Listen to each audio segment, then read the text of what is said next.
Aloha, this is Reverend Tim Lytle from Unity Church of Hawaii here in Honolulu, Hawaii.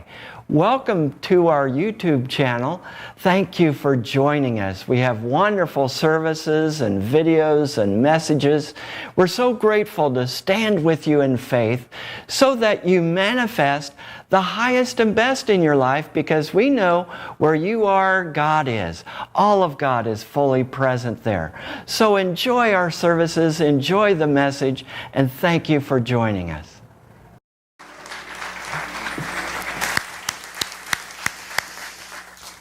That's beautiful.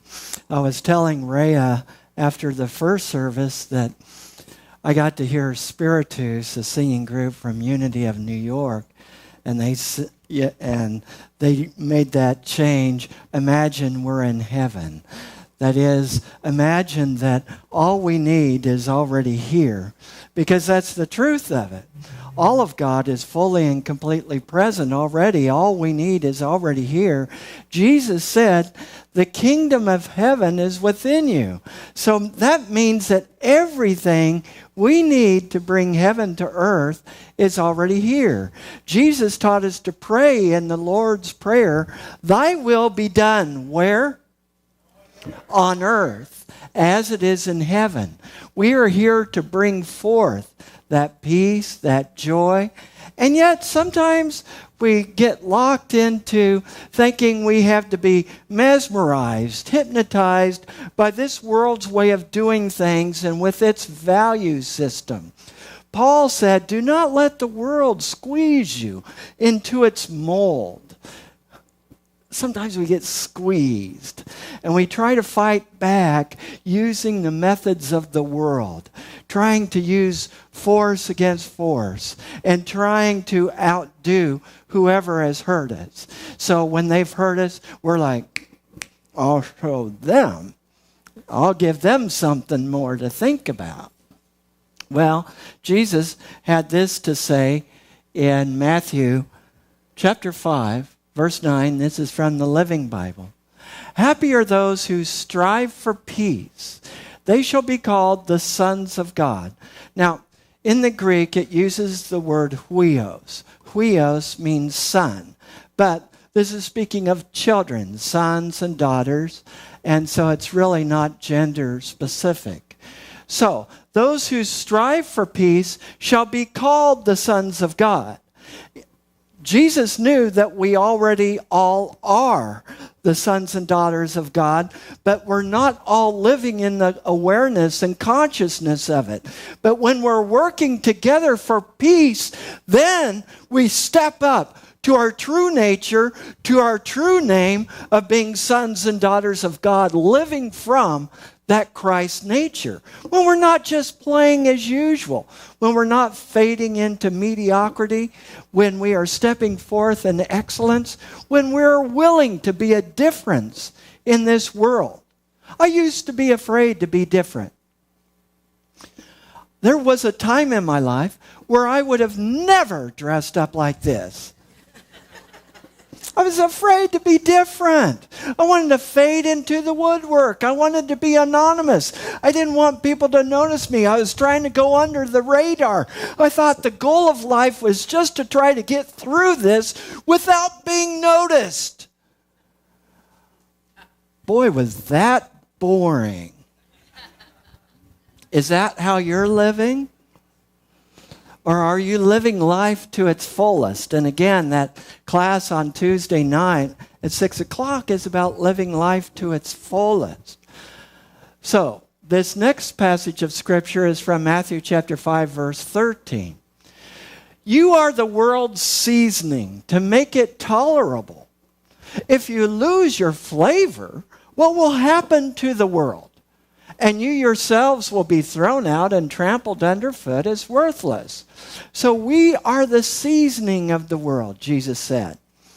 Now, something you missed, because I didn't have it up here, is the passage where Jesus says, blessed are you when people call you evil names for my sake.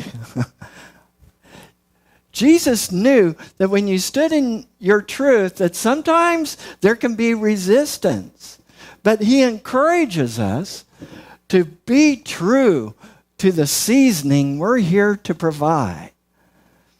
Now, I love hot stuff. I love hot stuff. And recently, for example, when I was cooking for my son, I would cook with habanero peppers. You know habanero peppers, the little orange ones? And they have a very, very high heat level. And so I'd put those in the food, and my son would go, whoa, I can't eat this, And because I like hot, I like Thai hot.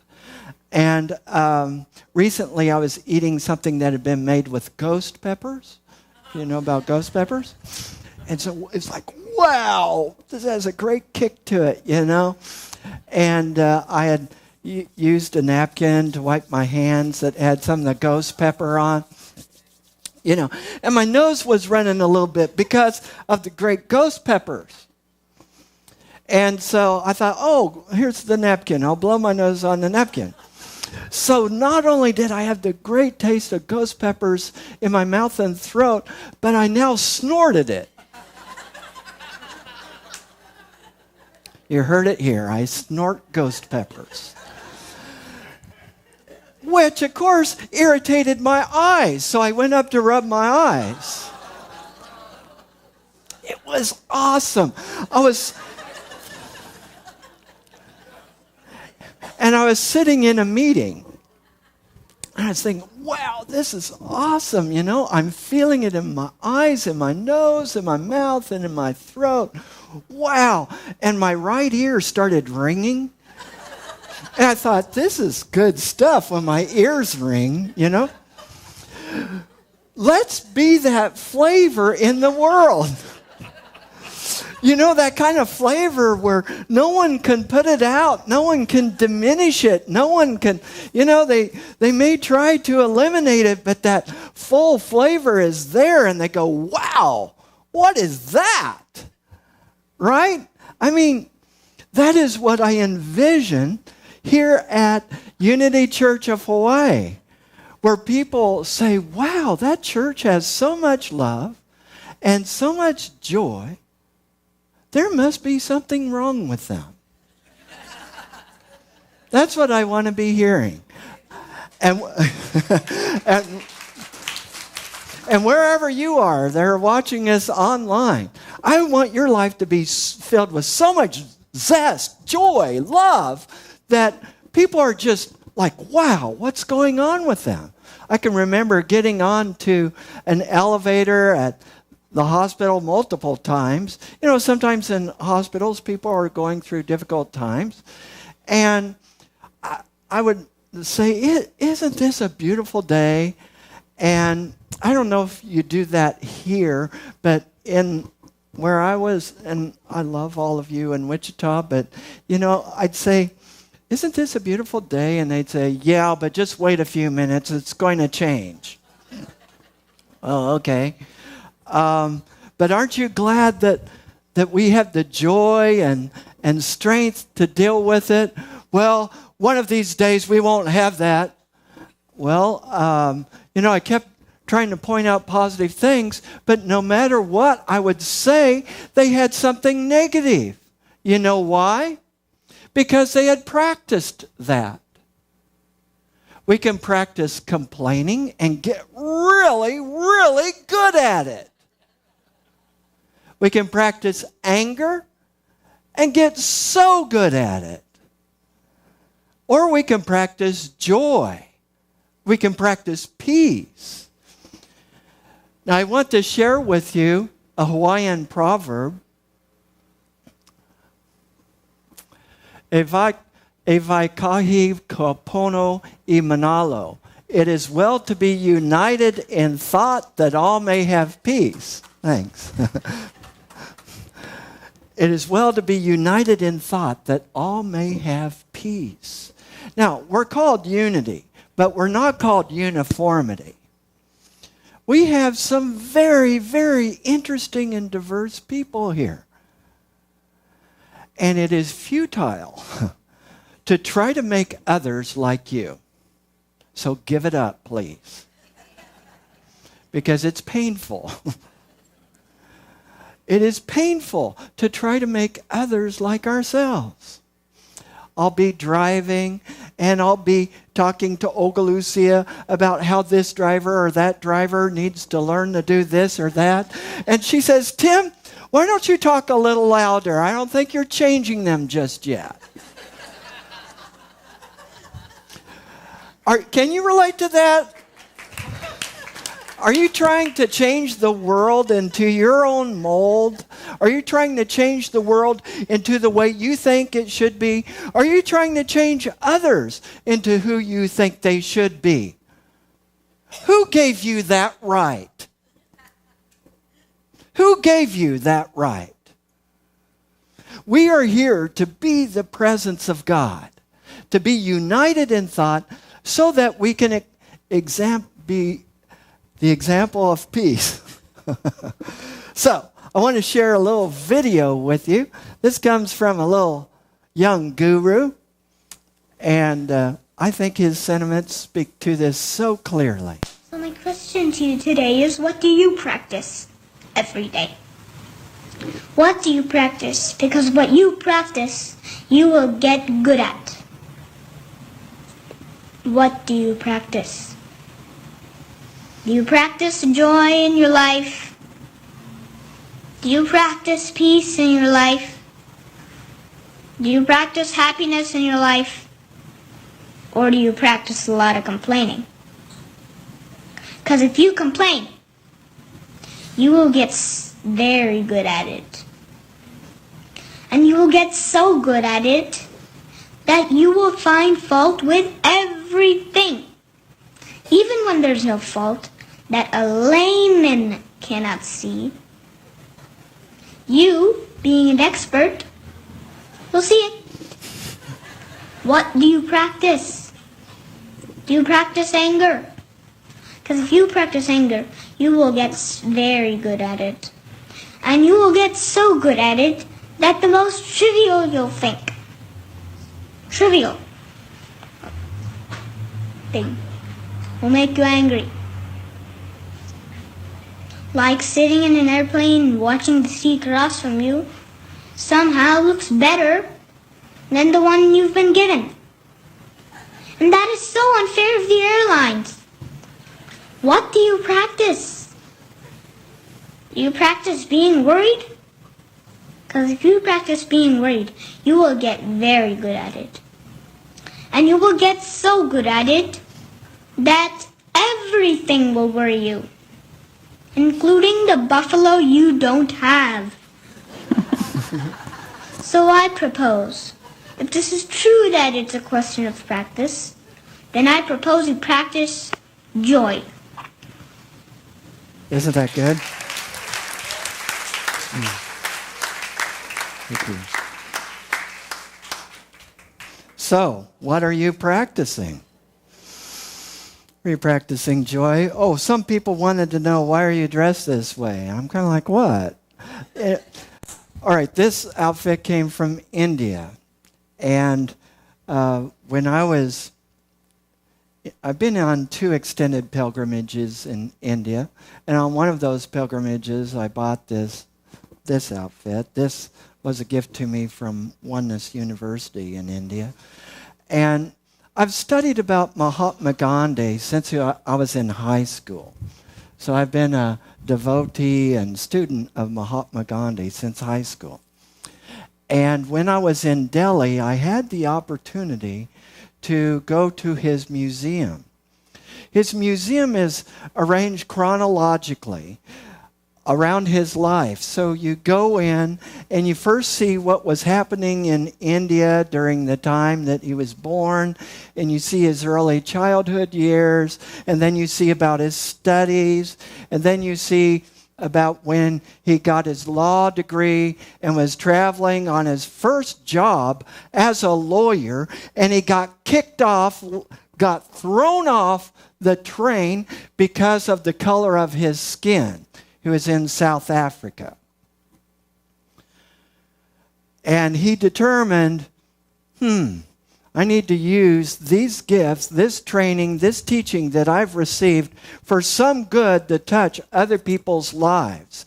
Instead of complaining and whining about mistreatment, he wanted to find a way to stand up for peace. He wanted to find a way to bring people together so that people of all different colors, all different faiths, all different nationalities could stand together as one.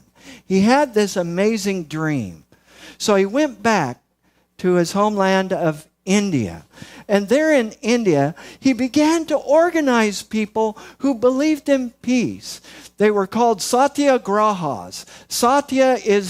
Satya and graha is a combination of words that means truth force or soul force.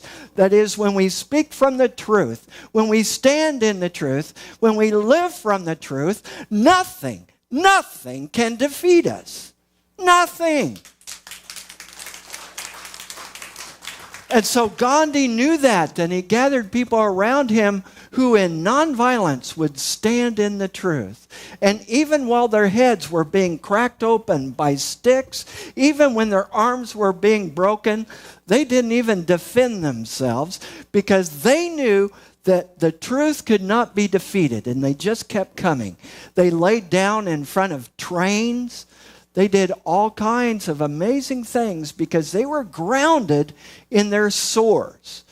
And eventually in his life, Gandhi shifted from using the word God till he was more and more using the word truth. That truth is living in us and as us, and he saw that truth living in each person. We're going into what is called the season of peace, or the season of nonviolence. It starts this Tuesday, January 30th, which is the memorial date of when Gandhi was assassinated. And it goes until April 4th, which is the memorial date of when Martin Luther King Jr. was assassinated. And on our website, we will have some activities, some things that each day you can focus on peace and focus on some peaceful practice in your life. But as I was going through this museum of Gandhi's, you know, there's a room at the very end of the museum. And this room is dedicated to about the last week of Gandhi's life. So you're looking at the events, the pictures, the clothing, the various items. As I got to the end of the room, and a friend of mine from Delhi was there with me, he gave me some time. I'm so glad he did. Just hit me like a 2x4 when I got to the end. There at the end was a bullet that had been shot into Gandhi. The clothes he had been wearing still covered with blood. And I thought of the power of living his life fully in the truth. We are here to make a difference in our world, to eliminate excuses. What are you practicing? Are you practicing complaining and whining? Are you practicing this victim mentality that it's other people's fault about what has happened in the world? Or are you standing in peace? Are you standing in love? Next month, the power of the month is love. Are you standing in that power? Love isn't about just feeling good. Love is a verb. It's something that you do even when people are nasty. Love is standing in the truth. Now, I was talking about being different and being that seasoning. I want people to be, you know, like I can remember working as a janitor at Nazarene Publishing House in Kansas City. And when I would clean toilets, I would pray for whoever was going to sit there. When I was cleaning desks, I would pray for whoever would sit there and be working. When I would be sweeping stairs, I would be praying for the people who would be walking up and down them, never knowing about the person who had cleaned it for them. You can touch your world wherever you are, no matter your circumstances. You're not a victim. Get the truth that we are here to live a life of love. We are here to live a life of peace. One of my favorite quotes from Gandhi is, "Be the change you want to see in the world. Be the change you want to see in the world." I'm thinking of my Muslim friends in Wichita. There was a militia that was going to surround the mosque. 250 school children at this mosque were terrified as they were told that an armed militia was about to surround them. The congressman from our area was rooting them on. He's now the director of our CIA. And I stood up. I thought, I'm looking for others. Is someone going to stand up? Is someone going to say something? Oh, no. We're too busy being Christians. We're too busy being Christians and knowing that we have the truth. So if they're shot, too bad. Does that jive with the teachings of Jesus? At least not the Gospels that I read. And so I stood up at that mosque. I stood with my brothers and sisters. And I got on the news and called a news conference. And I talked about my brothers and sisters and how we need to stand together in solidarity. And I talked about the principles of love and equality and joy and peace. And it's not too late. We are born for such a time as this. It's time for us to stop making excuses.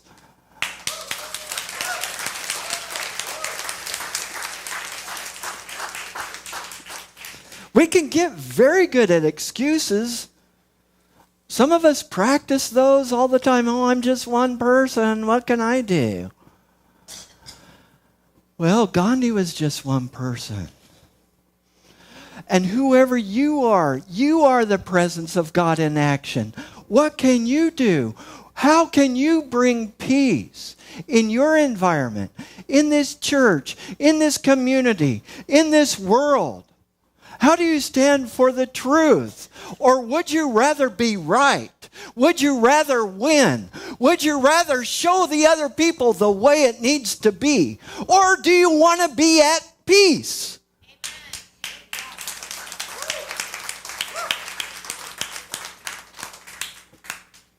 It's our choice. It's our choice what we do, and it's our choice what we practice. It's up to us. It's no one else's fault. Some people don't like this teaching about unity. In unity, we teach it. We have responsibility for how we live life. We have responsibility for what we practice. We have responsibility for how we treat others. If we don't like something, then it's up to us to stand in the truth and make a difference. We're not here just to fade back into mediocrity. We're not here to just... Is God mediocre? That was not rhetorical. Is God mediocre? Did you know you're the presence of God? Yes. If you're the presence of God, then your life is called to excellence. You are called to manifest something amazing. You are here to express the divine. It is time for us to fully live into that and not let our ghost pepper selves get too mild. But to be what we really are and stand together in peace, it's not too late. God bless you.